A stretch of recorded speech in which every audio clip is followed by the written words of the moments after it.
Hello students, how are you? So all the law students whom I am addressing in this video, today's lecture is on mens rea and actus reus. So basically in Indian criminal trial क्या होता है कि जब prosecution कोई case court में लेके आते हैं, कोई चालान पेश करते हैं, चालान पेश करने के बाद कोर्ट जो है कॉग्निजेंस लेती है और कॉग्निजेंस लेने के बाद ट्रायल स्टार्ट होता है।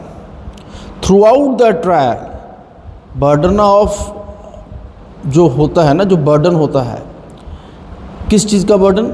ये प्रूव करने का जो अक्यूज्ड है उसने वाकई वो ऑफेंस किया है, ये बर्डन प्रोसिक्यूशन के शोल्डर्स के ऊपर होता है। It's a very heavy burden.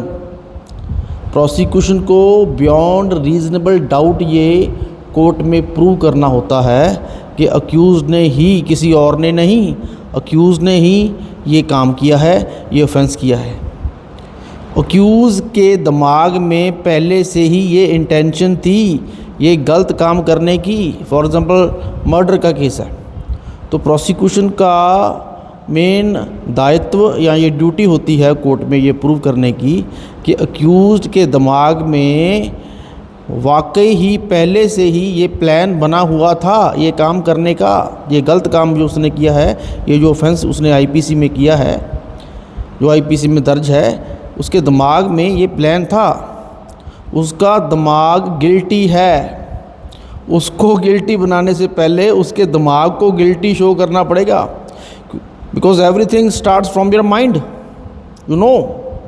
और कोर्ट भी ये जानती है, हमारा लॉ भी यही कहता है कि मेंस रिया, ये है लैटिन टर्म का शब्द, मेंस रिया प्रूव करना बहुत ज़रूरी है। प्रोसिक्यूशन के शोल्डर्स पे बहुत बड़ा बर्डन होता है क्रिमिनल ट्रायल में।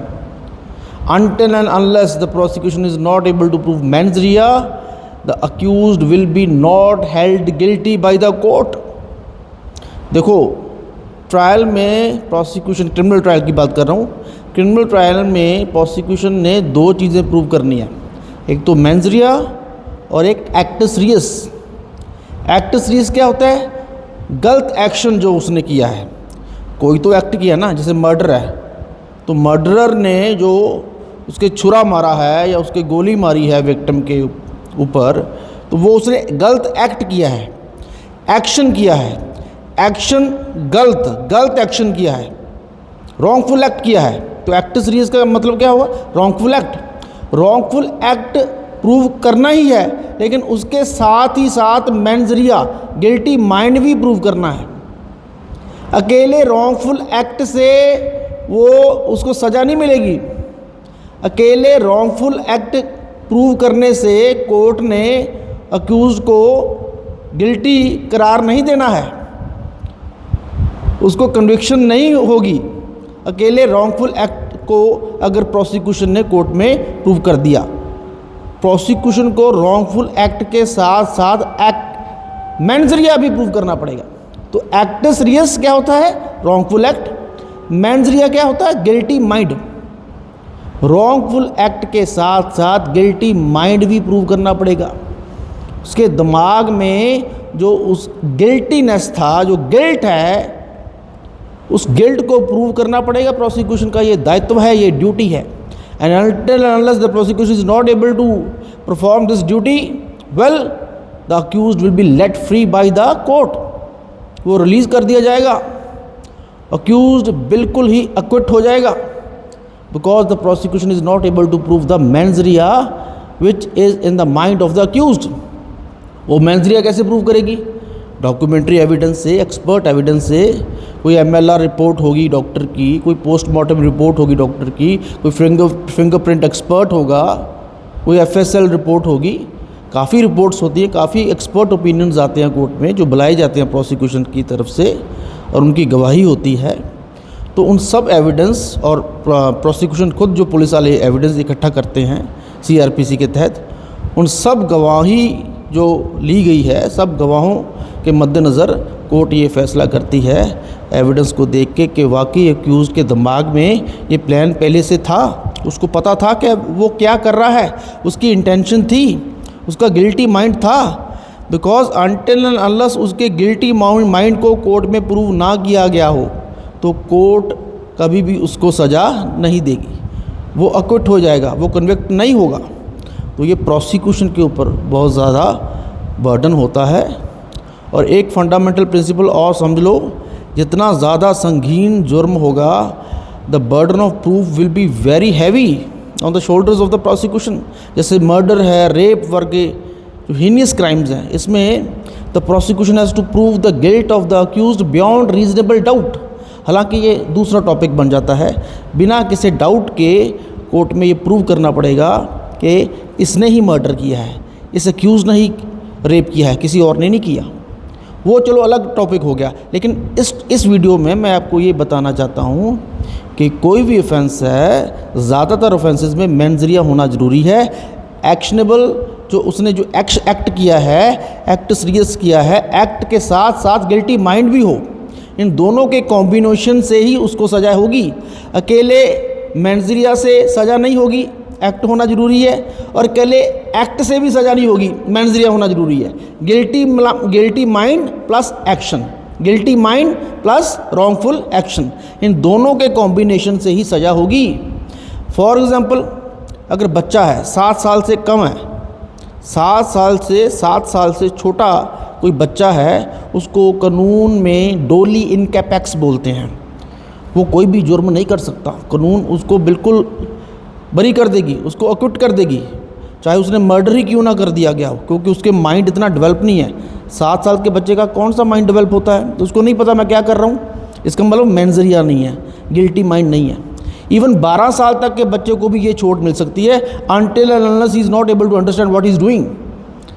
अगर 7 से लेकर 12 साल के बच्चे से कोई मर्डर हो गया अगर, और उसको पता है व्हाट ही इज़ डूइंग, उसको इतनी समझ है, फिर तो चाहे उसको थोड़ी बहुत ही सज़ा हो, हालांकि सज़ा उसको भी नहीं होगी, उसको रिफॉर्मेटरी स्कूल में भेजेंगे। ही इज़ नॉट एन एडल्ट, वो तो जुवेनाइल भी नहीं है ना, जुवेनाइल तो 12 से लेकर 18 तक होते हैं, ठीक है ना। लेकिन फिर भी बच्चों और इवन जो मेंटली अपसेट लोग होते हैं, जो पागल कह दो, मेंटल हो, पागल हो, तो ऐसे जो लोग हैं उनको नहीं पता, उसको सुध बुध नहीं रहती, मेडिकली अपसेट लोग हैं, मेडिकली उसका रिपोर्ट दिखी जाएगी, तो जो अक्यूज़ है उसका वकील कोर्ट में पेश करेगा, मेरा जो क्लाइंट है he is not a normal person, वो मेंटली अपसेट है, या he is not able to know what he is doing, उसको पता ही नहीं है वो क्या कर रहा है। और उस समय जब उसने ये कारा किया, मर्डर किया, उसको नहीं पता था कि मैं क्या कर रहा हूँ, उसको कोई सुध बुध नहीं थी, he was not aware of that thing.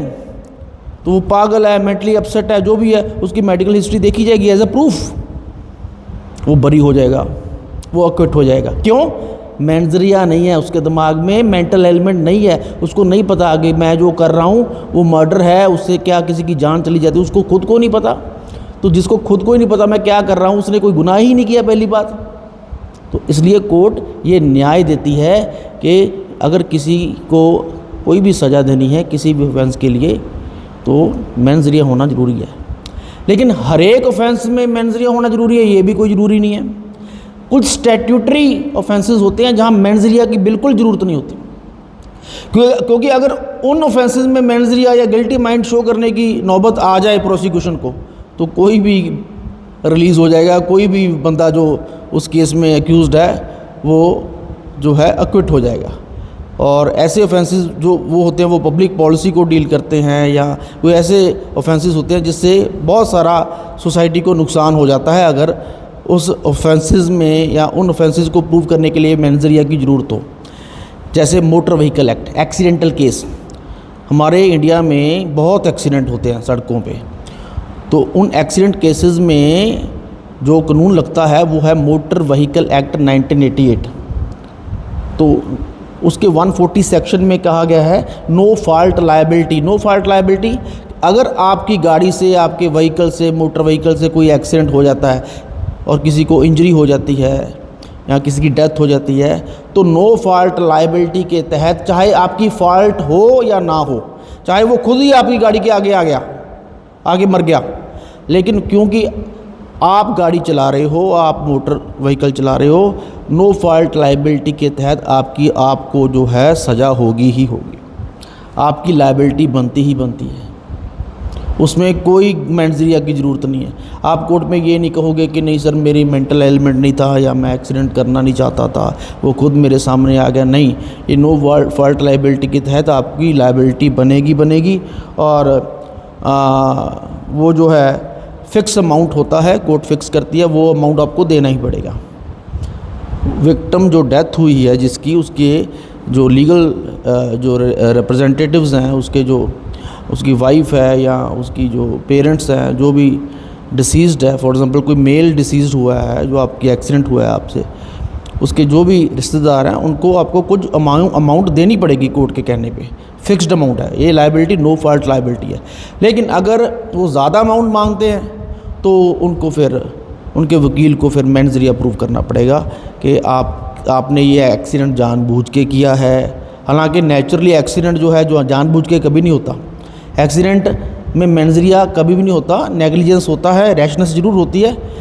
लेकिन अगर वो विक्टिम का वकील जो है या एडवोकेट है, वो फिक्स्ड अमाउंट जो दी गई है डिसीज्ड के परिजनों को, उनसे वो संतुष्ट नहीं है, वो ज़्यादा अमाउंट मांगना चाहते हैं आपसे, तो मेंजरिया प्रूव करना पड़ेगा।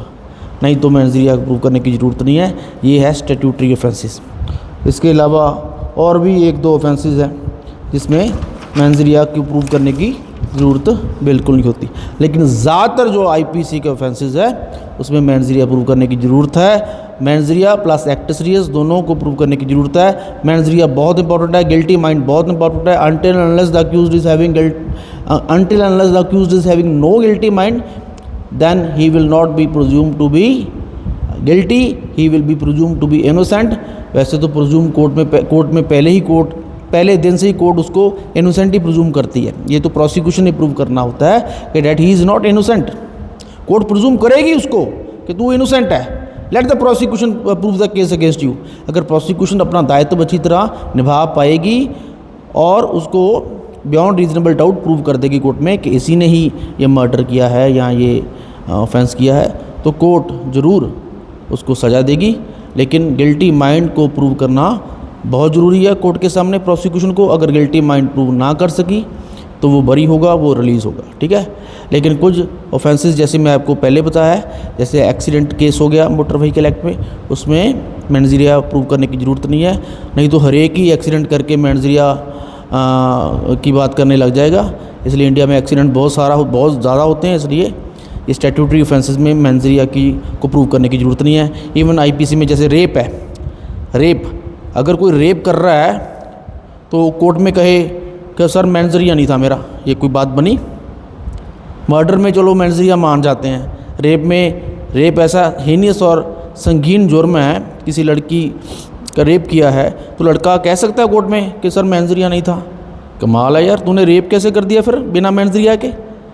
एक रेप करने वाला शातिर इंसान, उसका मेंजरिया ना हो, ये तो हो ही नहीं सकता। इसलिए रेप जैसे ऑफेंसेस में और स्टैट्यूटरी ऑफेंसेस में मेंजरिया की ज़रूरत नहीं है। बाकी ज़्यादातर ऑफेंसेस में मेंजरिया की ज़रूरत होती है। तो आई होप आपने ये लेक्चर अच्छी तरह समझ लिया हो, और भी हम किसी नई टॉपिक पे बात करेंगे बाद में। Thank you very much.